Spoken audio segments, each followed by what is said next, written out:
Bukan cuma bebas dari pajak, anggota DPR terima uang pensiun seumur hidup meski kerja 5 tahun. Selain berbagai macam tunjangan aneh, menjadi anggota DPR memiliki banyak keistimewaan lainnya, seperti terbebas dari pajak penghasilan. Bukan hanya anggota DPR, tapi juga para pejabat negara lain yang mendapatkan hal serupa. Lebih istimewanya menjadi anggota DPR adalah mendapatkan uang pensiun seumur hidup, walaupun bekerja hanya 5 tahun. Bandingkan dengan buruh yang harus menjadi tua di pabrik demi uang pensiun yang dibayar sekali saja. Sehingga dipastikan rakyat sebenarnya sedang patungan untuk membiayai uang pensiun para dewan terhormat. Untuk besaran uang pensiun DPR sama seperti buruh, tergantung masa jabatannya duduk di Senayan. Aturan tentang uang pensiun bagi anggota DPR tertuang dalam sebuah undang-undang, sehingga mereka memang berhak mendapatkan haknya. Berdasarkan surat Menteri Keuangan dan Sekretaris Jenderal DPR RI, uang pensiun bagi anggota DPR sebesar 60% dari gaji pokok. Sehingga untuk Ketua DPR yang mendapat uang pensiun Rp3.020.000, Wakil Ketua DPR Rp2.270.000, dan anggota DPR Rp2.520.000.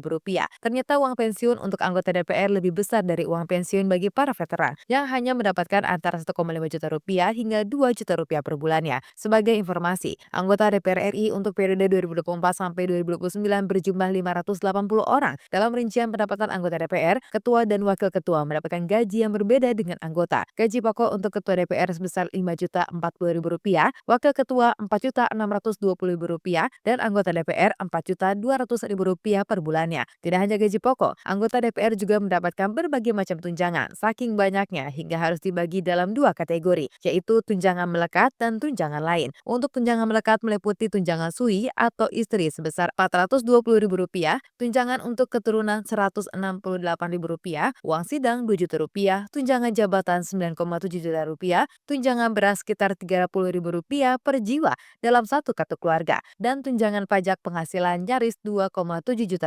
Sedangkan tunjangan lain meliputi tunjangan kehormatan Rp5.580.000, tunjangan komunikasi Rp15.554.000, tunjangan peningkatan fungsi pengawasan dan anggaran Rp3.750.000, bantuan listrik dan telepon Rp7,7 juta, dan asisten anggota Rp2.250.000. Jika dijumlahkan, totalnya mencapai kurang lebih Rp54 juta, belum lagi ditambah dengan tunjangan rumah senilai Rp50 juta.